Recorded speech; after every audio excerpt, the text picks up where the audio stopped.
So I wanted to start by talking a little bit about the genesis of this project and why I decided to work on this for my doctoral research. I have a background in music education. My undergrad degree was music ed.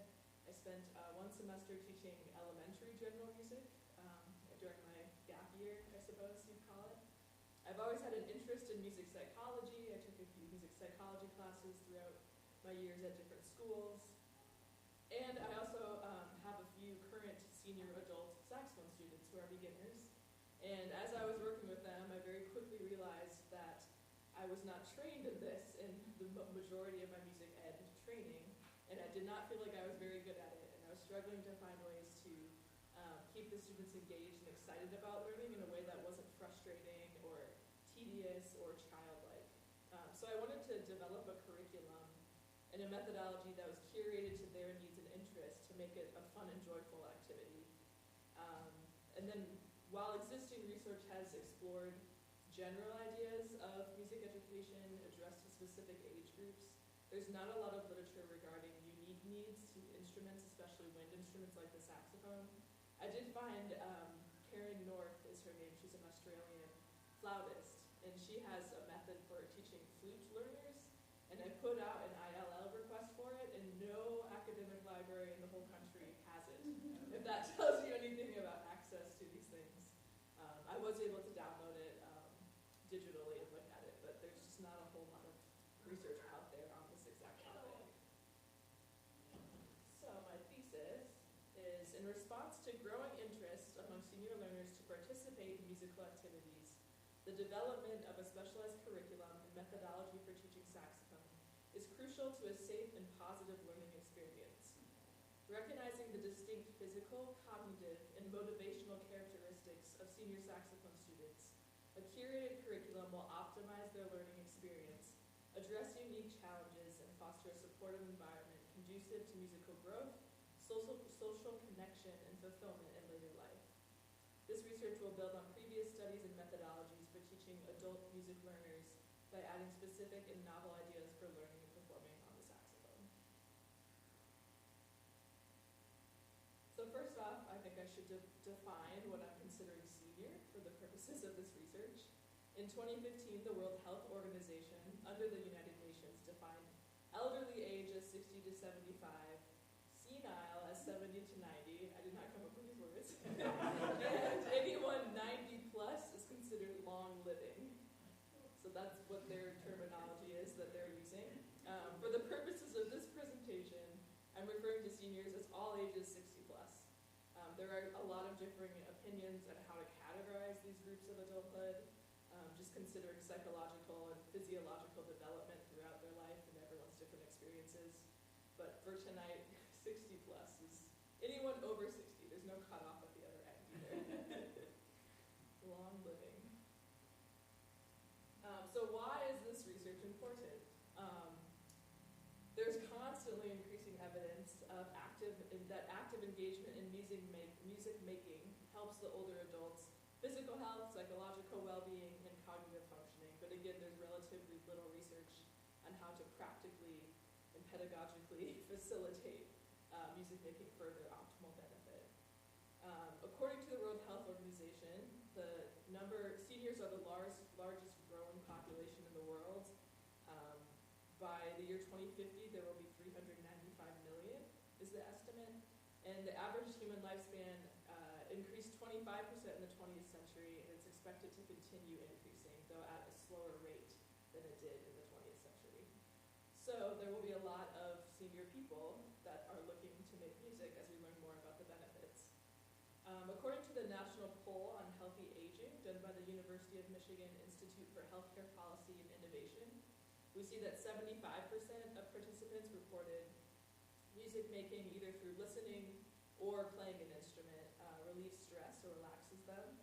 73% reported that it brought joy. 65% agreed that it improved their mental health, mood, or attitude. And 60% reported increased motivation and energy. And 31% thought it helped keep their mind sharp. These are all self-reported benefits. And a few more self-reported benefits of musicianship from this study that was looking at people who were 50 plus, which is slightly different. demographic, but we see more benefits that people are noticing within themselves when they engage with music. They have a renewed sense of purpose, enhanced confidence, which we will see a little later that confidence can lead to lower inhibition, which leads to trying new things and having more enjoyment in life at that age. Some felt that they were able to live out a lost life of being a musician. Perhaps that was something they dreamed of at a younger age and were not able to pursue for whatever reason. Decreased loneliness is a commonly reported benefit, especially if they are able to make music in groups and with a community of people, in addition to a private lesson setting. The commonly reported benefit also is civic engagement and social capital, which means that you have a set of shared values that allows individuals to work together toward a common goal. So again, in a community setting, that's something that students really benefit from. And increased joy. Very simple, but very important as we get older. And if you still were not convinced, here's a fancy graph of all the benefits. And I just wanted to highlight a few that were discussed earlier that haven't been discussed. Communication with others without the necessity of language or conversation. I thought that one was really interesting. That music is a way that people can communicate even if verbally they're losing some of their cognitive skills there. It can help maintain muscle tone, maintain physical stamina. It increases cardiovascular strength. We'll get to that in a bit.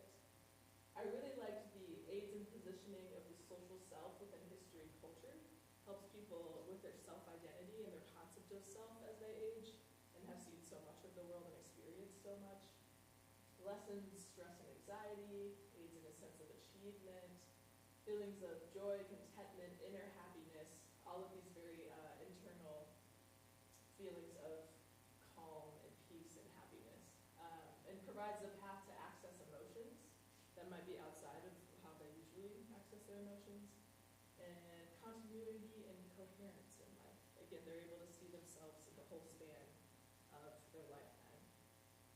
Zoom out a little bit. So now getting into some of the particulars of the brain and aging. Executive functioning is one of the most important things I've highlighted here. It's one component of cognition that includes self-control, attention, working memory, and cognitive flexibility. So therefore, it can be an indicator of quality of life for senior adults.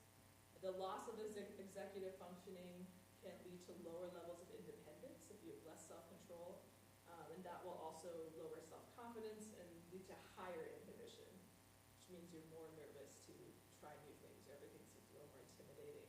So music can actually counteract this by lowering inhibition as students are jumping into a new activity in a safe space. Also important to note is that there's a very normal linear decline in processing speed and an accelerating decline of memory and reasoning that starts from young adulthood. This is just a normal decline that we all experience. One reason for this is that adults have a lower volume of gray matter, which is correlated with decreasing cognitive functioning. But the good news is that a positive relationship has been found between increased years of musical training and increased structural change within white matter tracts. So the key, which is the key for movement, language production, comprehension, and left to right brain communication, all things that we do when we are making music. So overall, brain volume increases with musical training, and that helps counteract this linear decline of cognitive functioning that we experience with aging.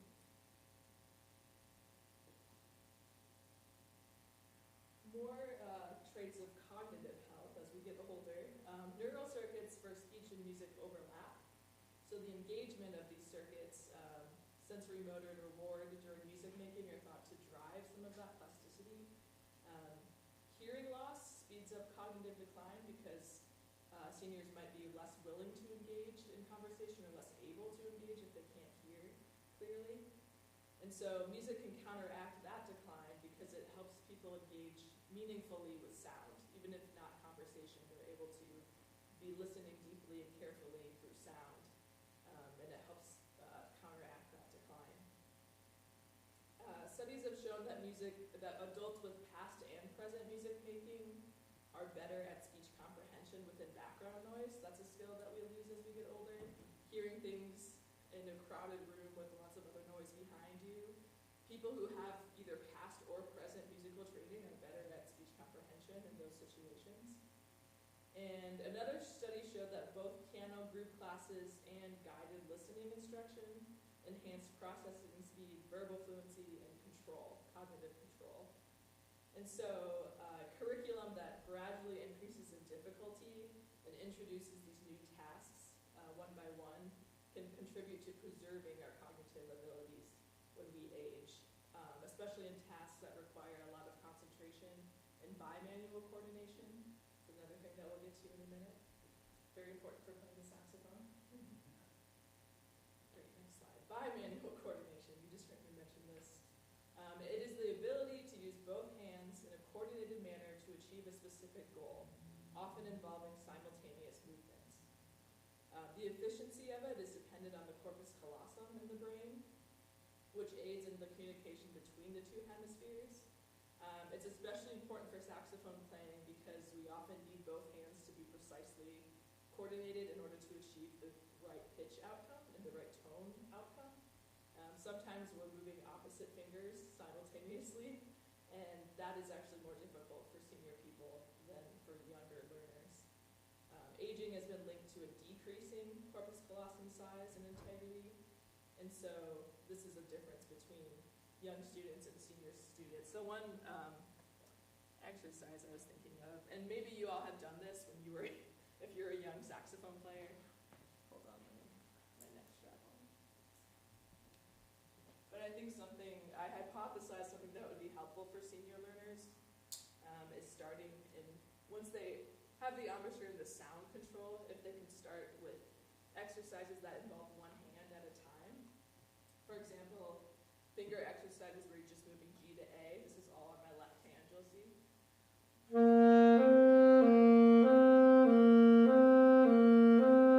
Or G to B.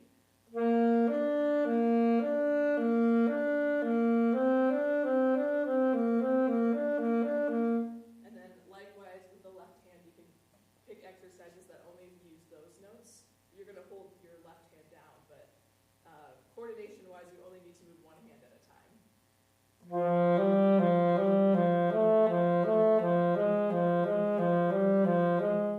You get the picture. You're just separating the two hands before integrating and adding that bimanual coordination, just to help build up to that. And it's never too late. So if you have a student or someone you're talking to that you know who's always thought about learning an instrument or the saxophone, older adults who had no previous music training at all showed improved cognitive flexibility, working memory, and processing speed after just 6 months of playing piano training. Another study found that similar adults with no previous training had improved attention and decreased inhibition, which again will improve their quality of life and their enjoyment in life.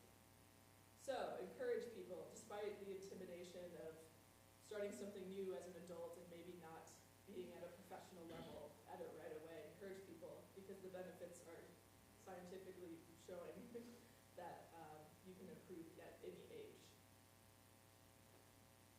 Another important aspect of playing a wind instrument, especially the saxophone, is pulmonary health. Everyone's lung function is going to decline as we get older. That FEV1 is a factor I found particularly interesting in regards to saxophone. It's the forced expiratory volume in 1 second. So you're controlling your air out in 1 second. That's going to drop starting around age 35, about 25 to 30 milliliters a year. And that rate of decline accelerates once you hit age 70. Structural changes happen in your lungs as you age. The elastic tissue decreases, which means the airspace size within your chest increases, and you can get a stiffened chest wall and have extra air left over. And physical fitness alone hasn't shown to prevent lung aging. Even highly fit adults showed similar declines. There might be more recent research on this. This is 1995, so it's possible that they're still looking at that and doing more things. There's a lot of contradictory evidence in this category.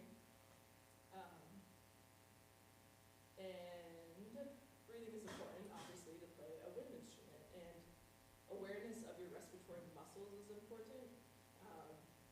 greater risk of fatigue as you age, of those muscles fatiguing. So we'll get to some rough work recommended by the National Lung Association for those things in a bit. But the good news, yay, the good news is that there are some studies that show wind instrument and singing train those respiratory muscles through the controlled breathing, and that can help maintain the strength of those muscles later on in life.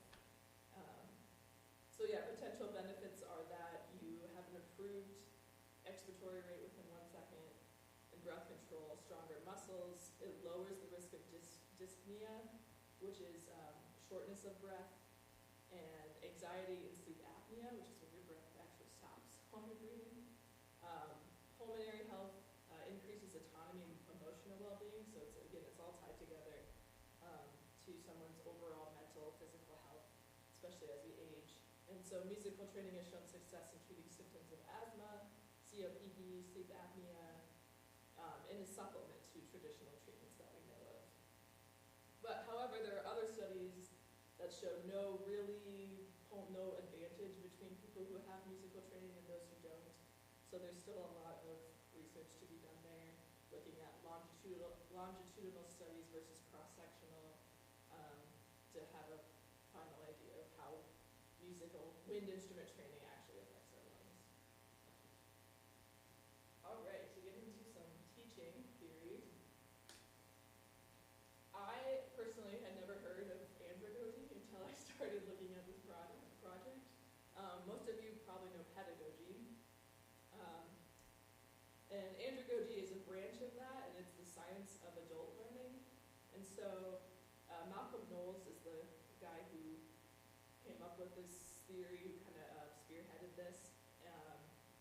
And these are 6 assumptions that are a little different than the pedagogical model. So the pedagogical model is more of you have teacher, and they're sending information out to the student.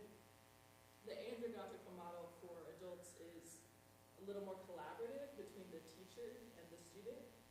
Therefore, I have been using the word facilitator instead of teacher, because it's more of a collaborative experience between the adult learner, because they want to have a little more autonomy. Even though their past experiences might be that they remember sitting in the classroom and being told what to do and having to follow the rules, but adults are a little resistant to that, as you can imagine. Some of you at your age are probably resistant to that. I could be resistant to that.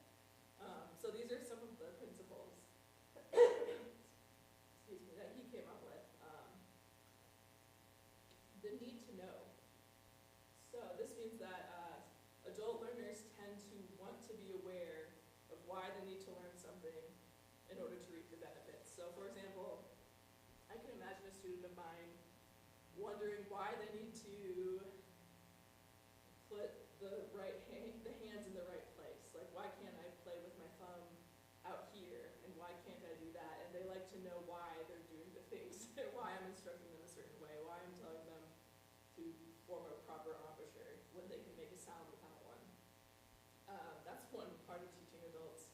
They have a self-concept, so they are responsible for their own decisions, and that leads them to want to be seen as being capable of self-direction. They don't want to be babied and coddled. Again, they might remember their school years of the more pedagogical teacher-to-student approach. The role of the learner's experience. This means that adults come into a new activity with a wealth of experiences from their lifetimes, including their youth. There's a wider range of individual differences in group adult settings than you would find in youth group settings, just because everyone has a different background, learning style, motivation, needs, goals. So there's an emphasis on individualization, even more so than you would find in youth. Readiness to learn. Again, adults are ready to learn the things they need to know in order to be able to cope with real-life situations. So they understand the need to learn and become ready to learn something. It's like, oh, this will help solve this problem, or more intrinsic motivation, that this will improve my cognitive health. That could be a motivator for them. Whereas if you tell a 10-year-old it's going to improve their cognitive health, they probably won't care. They're just there because their friends are doing it, right? Orientation to learning is that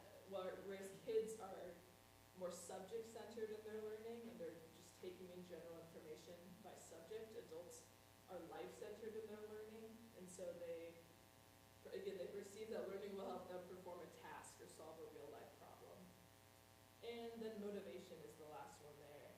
Adults are still responsive to some external motivators, like promotion, bonuses, pizza parties, if you're a college student, I don't know.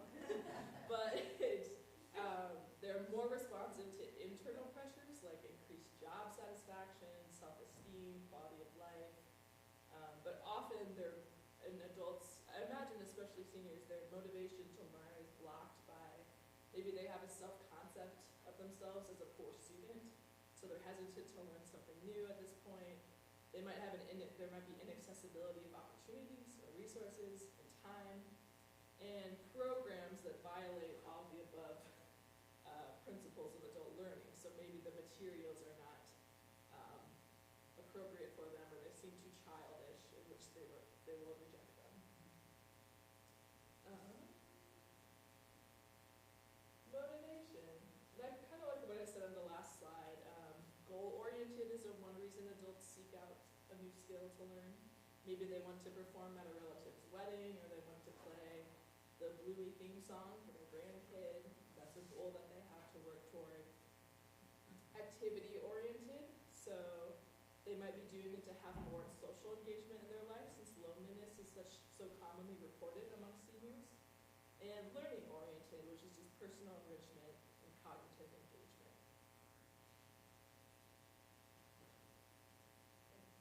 I'll let you read this print.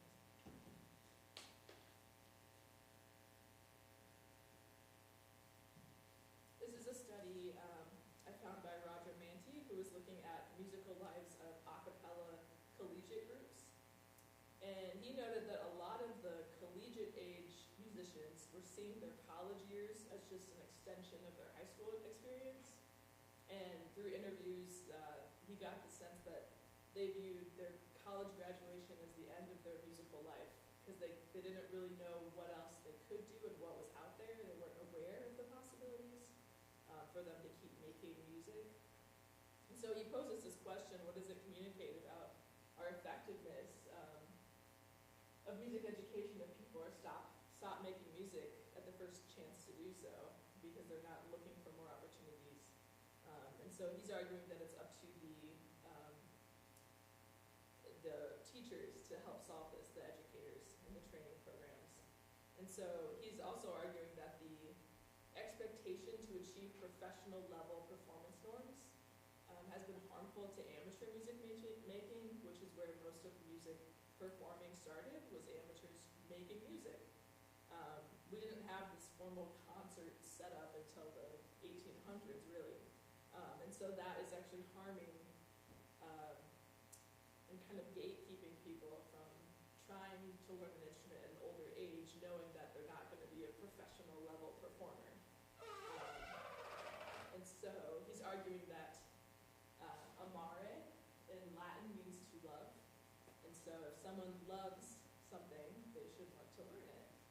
And they should be allowed to learn it. Just something I was thinking of as I was looking at senior education. Next up is the importance of self-efficacy. Self-efficacy is the belief one has in their own abilities to complete a task. So students with higher self-efficacy tend to work harder, they use more problem-solving skills, and they persevere longer in the face of adversity.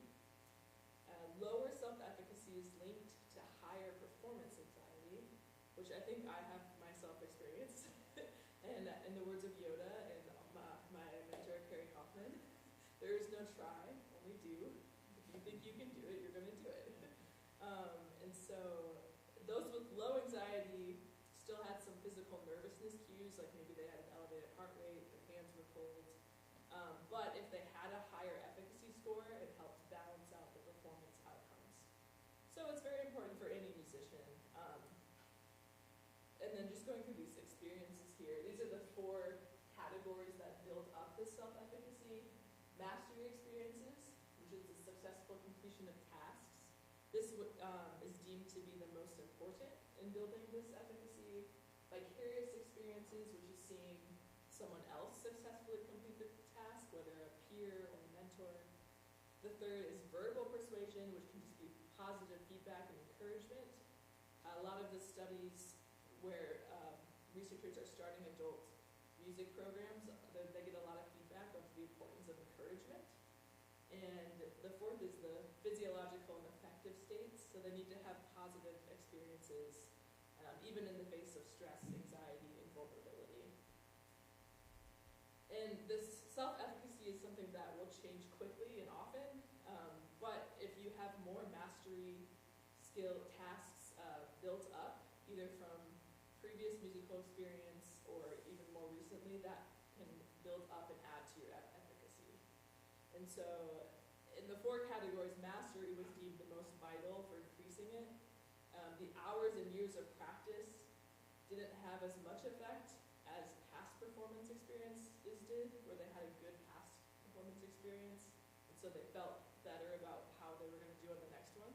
That actually had a bigger effect on their performance. And with all this in mind, I think it's especially important for adult senior students because they may or may not have any of that accumulated mastery experiences. They might be starting from zero in a musical sense of mastery experiences. And so I think creating attainable tasks for them and small goals will help them build that up in order to be more have a higher self-efficacy and be able to persevere when it's frustrating and they're dealing with physical pains or mental frustrations. I think it's especially important. A few differences, some of these I already touched on, but young learners have better bimanual motor movement. I also read that men have better bimanual movement than women, which is interesting. I don't know, it was a little disappointing, but that's what the research says. That young learners have more opportunities to enroll in various music classes.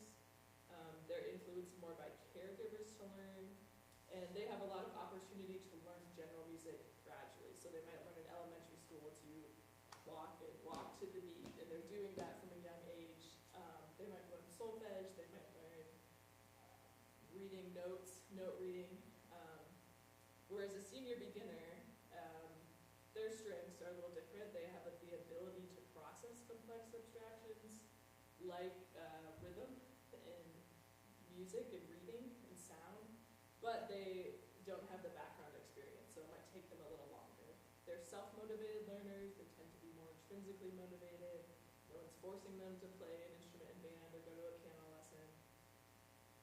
They have a focus more on performance, like they're learning to play a song versus they're learning how to step on the beat. That's it, you know? And they're bringing all these accumulated life experiences into it. So more of a complex self-concept. They're able to identify errors. In my experience, adults will say, this sounds bad, why does this sound bad? Whereas if I ask a fifth grader, oh, that was so much better, did you hear that? And they're like, no. And then they just do it again and they lose it. And I'm like, no, go back to what you just did, it was so good. So I think adults, it's fun because they're more aware of it, but that can also lead to more frustration. So again, encouragement, enforcement, it all ties together. So the role of the facilitator. Adults prefer to have ownership over their own learning, and the facilitator takes more of a tutor role and a collaborative role. One consideration is that they all have these past educational experiences, and they might have some self-concept of themselves as a learner when they were young, and different attitudinal characteristics. Some might actually prefer more direct teaching, because that's what they're used to. But it's important to keep the respect there and encourage personal goal setting for them, so you're not just dictating them what to do. Encourage them to draw on their prior life experience, and then reflection was a big part of that. Asking them for input on what they were feeling when they played, how they felt about the lesson, frustration levels, things like that was very important in these projects. The Music for Life project I'm going to touch on a little bit later. But I think it offers, it's a program based in the UK, and they offer classes, not wind instruments, recorder, but mostly percussion, piano, music theory, music appreciation, and I have a little more detail about that in a bit, but just so you know.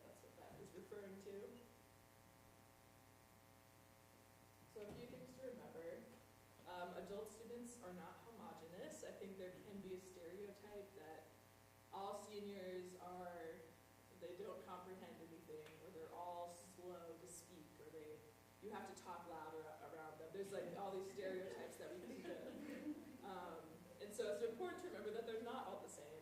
And obviously we're going to use an individual approach for any learner of any age, but I think, again, with all of their past experience they're bringing in, it's important to differentiate between your students. You can't follow the same path because they all have different interests as well. So according to one study, successful facilitators need to find happiness in the learning process, should have the ability to transform stress into constructive and a positive situation. Again, encouragement, encourage them to take responsibility for their learning, to keep them practicing when you're not there. Motivation to understand cognitive activity related to the learning process. Like, this is why I'm doing this whole presentation, because I'm really curious to figure out, is there a way to teach seniors that will be helpful for them in the learning process. So scaffolding was found to be used often, where you're playing along with a student and having these aids that will help them learn before you leave them out on their own. So a lot of participatory instruction is helpful, rather than just didactic, speaking at them. Musically versatile. I think that is an important thing of effective facilitators, because all of your students are going to have different interests of what type of music they want to play. Humor was cited as a very important factor in feedback forms. Of the facilitators that students liked the most had humor and flexible strategies. Again, shared goal setting, encouraging agency and reflection, frustration management, and then in a group setting, creating a family-like learning atmosphere was what was reported as helpful for them. Common obstacles, this is more in a group setting. You'll have diverse skill levels, so differentiation will be important if you're teaching a group of adults. They might be resistant to new methods or repertoire at first, and they have a way, all these like physical things that they have learned to do consistently, and so when you have them pick up a new horn, a new instrument, it's like, what is this? What do I do with my hands? This is hard. And there's a quicker, they give up sooner. And so it's like, I was thinking, I was in Miami riding a bike, and I was like, if you told me to steer with my feet and pedal with my hands, I like imagine that's what that feels like if you're learning a new instrument at an older age. All right, so now we'll get into a little more the practicals. Putting all this knowledge to action. Some physical accommodations for the saxophone, some teaching and practice strategies, and then practical application of choosing repertoire and lesson planning. And then from there we'll talk about performance opportunities and community building. So a lot of the saxophonists in here will already know about these. And these are helpful for all students, but I think because of the physical changes in the body caused by aging, arthritis, mobility limitations, strength, muscle tone, I think some of these are particularly helpful for that population. So the first one are the palm key risers, and I don't have any with me, but basically, so your palm keys are these keys on the side here that you play with your left hand, and adding a little riser to them, this is serving as a riser right now, makes the movement more efficient, so you're not bending your wrist as far to get there. So that's one thing that can be added. On the other hand, you have these palm key removal kits where, I'll use my alto for this one, you could actually take off all of these keys so that if you have smaller hands and you're bumping them, that can be extremely frustrating. Just to take these off and you just cover the tone hole, so you can still play every other note except the top four or five, depending on your horn, without those keys on there. So for the majority of repertoire, you're still able to play most of the range of the saxophone, and that can decrease a lot of frustration. The next one is Subaru, which is actually what I have on my my soprano here. It's moldable glue. You can put it wherever you want. It just comes in a package. It hardens and dries, but it doesn't hurt the lacquer or anything on the horn. You can take it off and it won't ruin anything. So some people use that as a palm key riser. Other people might put them on these keys here, which you hit with your right knuckle, because again, that will minimize that wrist movement and make it a little more efficient. It's all about increasing efficiency of these repetitive movements so that you're not developing tendonitis or carpal tunnel or anything like that. Makes things a little more comfortable. Tactile markers, I don't have a picture for that one, but by that I just mean placing either like stickers or band-aids on your keys, especially the pointer finger, because we have this little extra biscuit and a lot of students want to put their finger there. And again, with adults and that bimanual coordination, it's a lot. There's 6 buttons here, and you have your thumb has to be in the right place, and this thumb has to be in the right place. And it's really frustrating when you can't, it's not a piano, you can't see what you're doing to find that spot. So I found that that makes the lesson go a little quicker if they have a tactile marker, something that they can feel of like, oh, right, this is where my finger is supposed to go.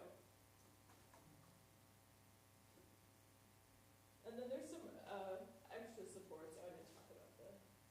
This is the sax arm. It is a little tool that can clip onto a stool, and then it has a little platform that you can rest the horn on. So if you have any neck, shoulder, arthritis, or anything there, it just takes the weight of the horn off of your body, makes it a little more comfortable. Because again, like senior adults, they're going to fatigue more quickly, whereas we younger people, we might be in pain, but we'll push through it not the best. But for them, it's if they're learning a new skill, they want to be comfortable, or it's not worth it. And so that helps with that. Another system is this ergo sax support system. I have this for soprano. I don't have an alto, tenor one, but you can either sit or stand with it. This one connects right here. So if you're sitting, this will sit on the chair and hold the weight of it for you, and you hook your neck strap up there. So you're still attached to it, but you're not having the weight of it on that wrist. So that is the concept of those.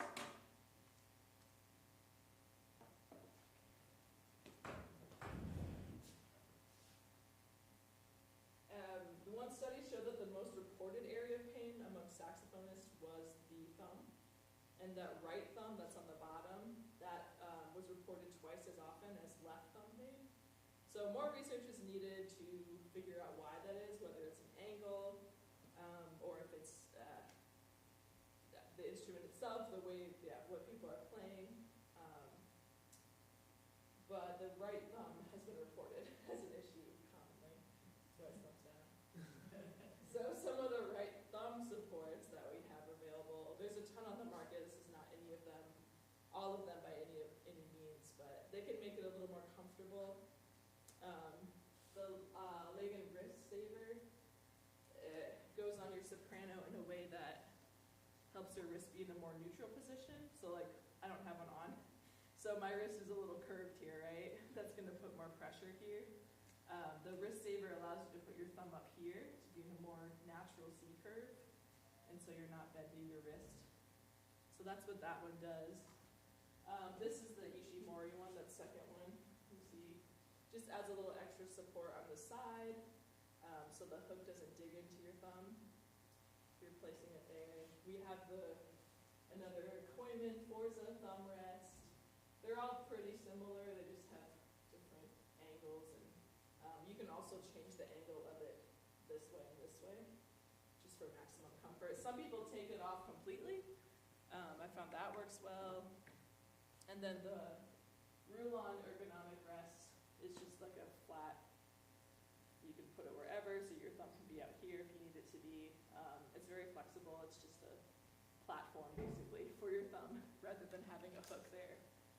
I think that's useful because then you're not tempted to put weight on that thumb, because the weight should be hanging on whatever support you have and not on your hand itself, like a clarinet. So if you have a student who's adamant on having the weight on that hand, just taking it off or having one of those Which brings us to neck straps. Like any equipment, I don't have too many outcomes on there, but decide what works best for your student depending on if they have a shoulder issue, a neck issue. Some will prefer the weight on their shoulders, and some might prefer a strap that goes right around their neck, a regular strap. These are, again, not all of them on the market by any means, but a few.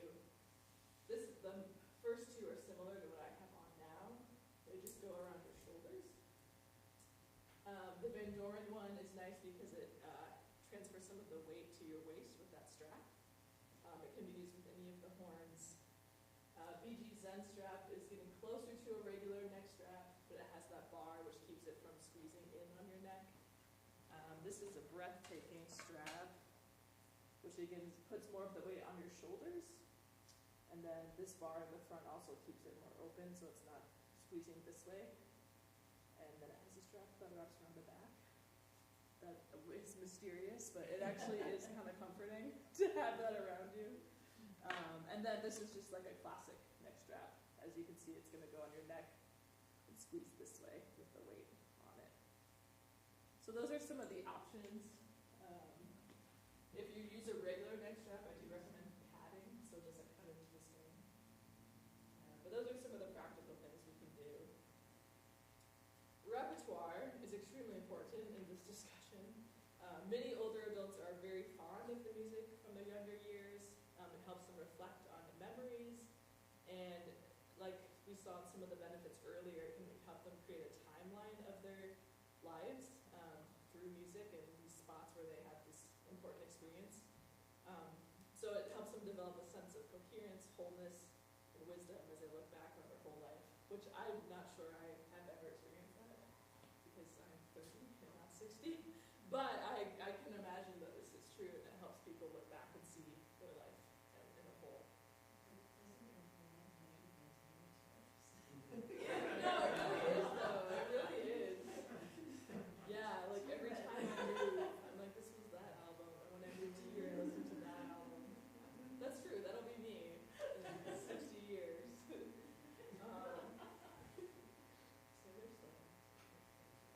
So this is that Music for Life study. This is a survey of participants who were 50 plus, but they have quite a few responses, so I thought it was interesting to share. This was from 2012, so it might be a little different now, but we're 13 years later.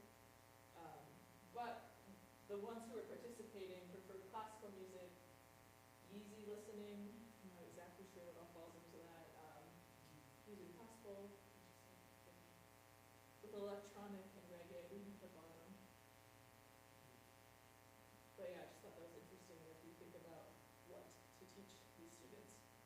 Because they're probably not wanting to take saxophone lessons to play the Standard of Excellence band book #1.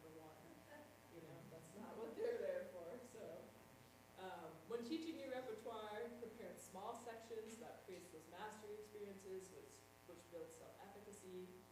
You can collaborate with the student and give them some autonomy so they have motivation and they want to play the things that you're working on with them. You can make adaptations to existing repertoire. We'll see that in a minute. Changing the rhythm to simplify it, changing some of the melody. Humming and singing can help them transfer their skill from their memory onto the horn and making that personal connection to the piece. So this is just a short list of songs I came up with that have these simple melodies that I was thinking of, that I'm familiar with at least. And I'm going to go into a hypothetical case study. So we have Susan, who was born in 1953. She is 72 years old. She has no wind instrument experience. She's always had an appreciation for music. And she decides she wants to learn the saxophone because she needs something new to do. She wants something to work toward. And she wants to play with her brother, who's a pianist, at their next family reunion to have that social connection. She chooses the saxophone because she likes the sound, and she heard it might help her keep her lungs healthy and her fingers mobile. Sometimes she has arthritis and her fingers are stiff, so she's hoping it might help with that. However, she is a complete beginner when it comes to the saxophone and reading music. So I came up with a few songs that most of you will probably recognize as well that were from her formative years, meaning birth to about 25. Formative years, again, is everyone defines it differently, sort of like seniors and middle age. But that's what I did for the purposes of this study, of this research. So, first one I found, John Lennon, the Imagine melody, the verses are actually only the G, B, and A, which is only one hand. So you're not doing any of the bimanual coordination there. It's repetitive, and then if they get bored with the verses, then they can move on to the chorus, which can come a little later, but in case you don't believe me that it's only 3 notes. And you can play, this isn't the original key, but you could do it starting on G.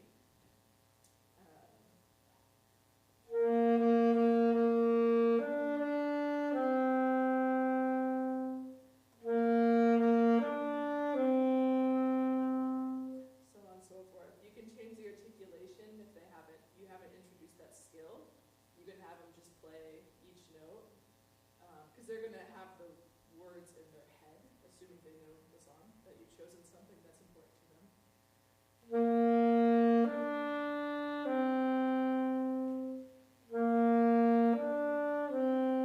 And having them know those 3 notes, those are the first 3 that we usually introduce on the saxophone. They help them learn it by ear, so they're not worried about seeing all the notes on the page and worried about playing the rhythm. They're just going by what they know. And it's just those 3 notes, that's all they need to do. So that's the first one that I found that I liked. Love Me Tender by Elvis Presley was 1956, sorry. And again, this rhythm can be simplified from what you hear him singing in the recording.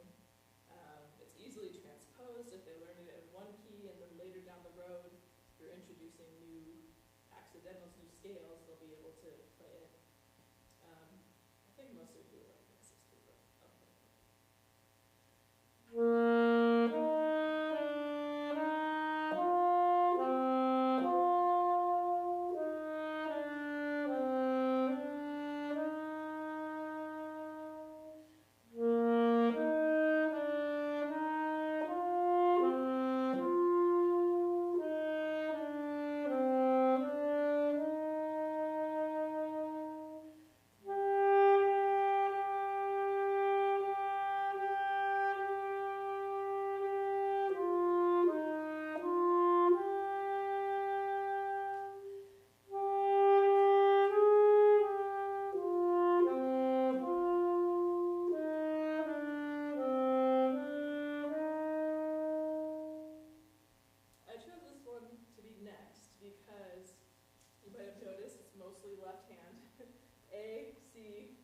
C's a new note now. We've done G, A, B, so now we're adding C.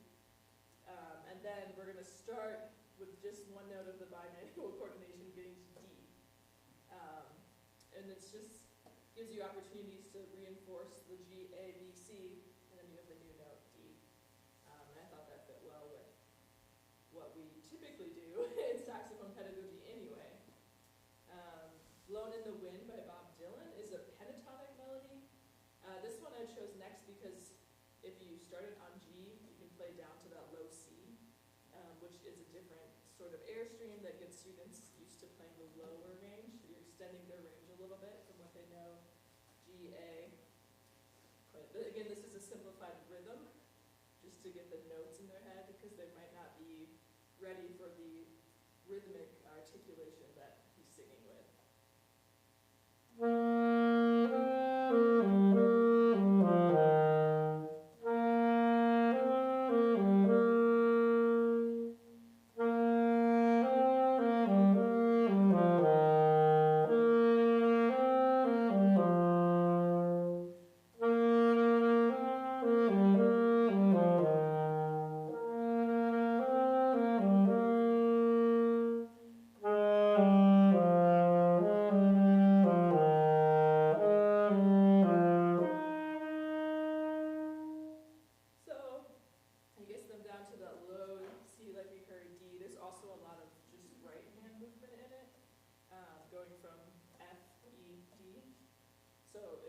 Sequencing-wise to do that one next. My Girl is 1965. The rhythms I'd recommend learning by ear, especially if you want to do the verse. However, the chorus is only 4 notes. And again, it's going to reinforce G, A, C, D.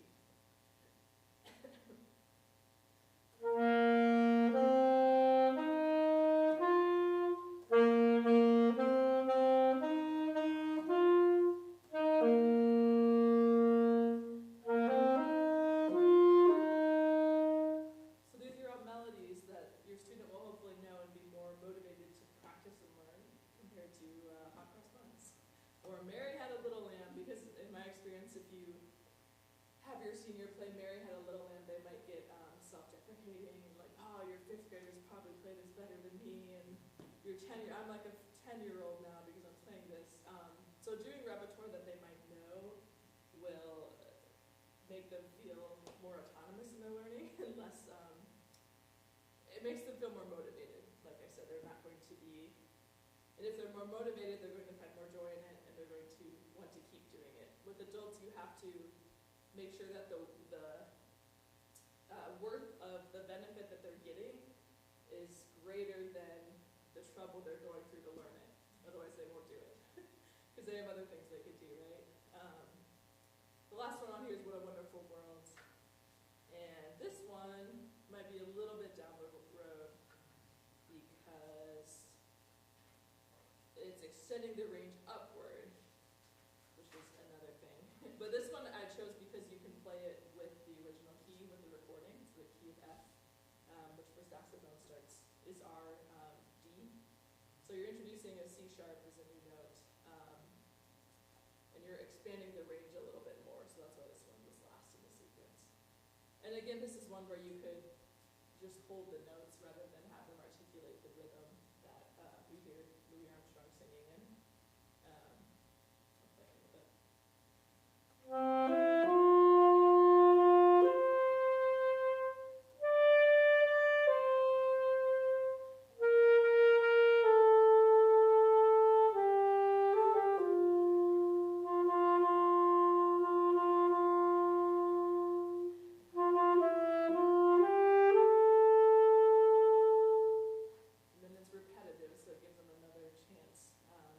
And being able to associate the lyrics to the music is also helpful. Maybe you have them write in the lyrics into their parts. Yeah, and this one's introducing a little bit more of that bimanual movement, moving from G to F sharp to E, so you're connecting the 2 hands gradually. All right, so I'm going to go quickly through this because a lot of your saxophonists will do this every week in technique class. But stretches and warm-ups you can tailor to your students. Good ones to do are shoulder rolls to keep that mobility there, neck rolls and circles, wrist flexion this way, and extension, just to get them a little bit warmed up. And then breathing exercises, these were recommended by the American Lung Association, and this is what we do as wind musicians quite often. Pursed lip breathing, which is used by rehabilitation specialists. It increases efficiency of the lungs. So what it is you breathe in through your nose, and then you're going to exhale through your mouth with pursed lips. So you're adding a little resistance, and you want the exhale to be 2 to 3 times longer than the inhale. So it might be you breathe in for 4, and you breathe out for 8 with the pursed lips, which is very common in music education for wind instruments. It's what we do. And so that's one of them. Diaphragmatic breathing was also recommended, which is what we teach for wind playing, which is breathing deep and feeling your stomach expand. And then again, breathing out through your mouth 2 to 3 times as long as you inhale through your nose. So again, any of these are useful for any music wind instrument student of any age, but I think with the decreased lung efficiency, especially if you have a new musician, student, senior, they may not be aware of those respiratory muscles. And so I think these are especially important to get them aware that those muscles exist, because I think in our day-to-day lives, we don't breathe like this unless we're instructed to. Couple quick tips. short repetitions. I think I've said that a lot tonight. Scaffolding, taking breaks. Breaks are important because they give the student time to ask any questions they may be having. Again, they're able to process these abstract concepts, so they might ask, why do the notes get lower when I put down more buttons? And that's a physics question, right, on the saxophone. So that gives them time to rest their body, set the instrument away so it's not on them, and then talk through some of those more complex concepts that they're able to understand better than a fourth grader or fifth grader will. Modeling frequently. Normalizing mistakes, I've learned, is important because they might not be used to learning a new skill because they've been in a job that they know how to do and they've just retired and now it's more intimidating. So normalizing mistakes and making sure that it's okay that you didn't nail it on the first try. Like that's where we're learning here. Humor and warmth were crucial to their success, as is what seniors reported. And one other thing to note is that current seniors didn't grow up with computers. And so they might not know of things to look up play-along tracks. They might need a little more assistance looking those things up and helping them to get them on a computer or a phone or whatever that they have access to. Or CD, I don't know. A few other learning accommodations. Oh, I forgot the stamp. It's okay. Enlarged scores, big print. That not even for vision, but also just for being able to take notes and write in them. They make little stamps of, it's just the fingering, the keys of the saxophone, and then you can fill in the little circles so you know which keys to put down. That can be like a homework assignment, that could be a break activity. That's something I found is helpful. Visual cues, if you have a visual learner. Color coding notes. Rhythm charts, the rhythm tree, I mean like the whole note, 2 half notes, quarter notes, 8th notes, just so they can visually see how it's breaking down as you get into more music reading. They might need extra time. Patience is cited often as a factor needed for facilitators. That's okay. I can encourage them. That's normal. It's okay if they need a little more time. And be sensitive to any body discomfort. Again, if they're having pain, take a break and work on some rhythm exercises or work on that filling in fingerings or music theory or anything else they might like to know. After the lesson, you want to set practice goals collaboratively with them.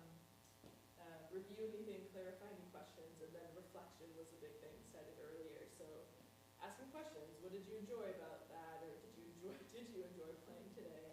Was something new you noticed? Anything that was frustrating? What did you find the most enjoyable about the lesson? Those can all help them feel more of a personal connection with you as a facilitator, and also find more meaning and fulfillment in it. So I think the next step for us as teachers of wind instruments, group settings can be especially beneficial for adult learners, and I think educators should strive to create new opportunities and to build musical community. In one study by Joe Wilson, they were studying intergenerational choir by combining collegiate students who were taking choir for credit with people who were ages 50 plus. And both reported results that were positive overall. I mean, there's always a little pros and cons to that situation, but they found that it helped break down some of these stereotypes. They had more of a mutual respect for each other across the age gap and strengthened the culture and the actual performance of the piece people felt. For the seniors, it helped memory retention when they're singing along with other people, reduced isolation, and boosted engagement in music. And I would guess that this would be similar if we had a study that involved saxophonists playing together. I think there might need to be more differentiation of who's playing what part according to experience, but I think it could be very doable. And just a few things for consideration. Which saxophone is most conducive? Alto is the one we tend toward the most. Obviously they're all different weight. That's a consideration. If someone has a horn already that they're really set on playing on, probably best to let them do that or try it at least. Soprano, if you have a curved neck soprano, that's a little bit more musician. However, you have more back pressure when you're playing that instrument, so the air support's a little different. They all have different challenges, but I do think that alto is the most conducive to learning for a beginner. And so how do we create these opportunities for senior learners? I think we can start private lesson programs within retirement communities. I think we could have adult chamber music camps. These things exist for string instruments and piano, and saxophonists could adapt a similar model to that. There's a lot of room for community saxophone ensembles. There's a few of them popping up in the US, but I do feel like they're more catered toward people with a lot of prior experience on saxophone rather than beginners. A few examples, the New Horizons International Music Association, where it's a national thing, and people can come and play in a band or in a chamber setting. Music for Life project is what I've talked about a lot. This was based in the UK. A lot of the research I found was from the UK with this group of researchers. Some of it was at the Guildhall School of Music, and some was at the University of London. And so I think we can look at these experiences that they're curating in the UK and bring them over to the US and do a little bit more research and practice with them. And the closing statement is that hopefully I've convinced you that there is a need for a tailored curriculum for teaching saxophone that considers all of their physical, psychological, cognitive needs that are directly related to aging. It's not their fault. It's just they want to learn an instrument and they're a little older, and we should have a way for them to engage with that, knowing that there's all these benefits for music making in later life. So I hope that music professionals and teachers will continue to grow in their knowledge of how to most effectively serve this community of this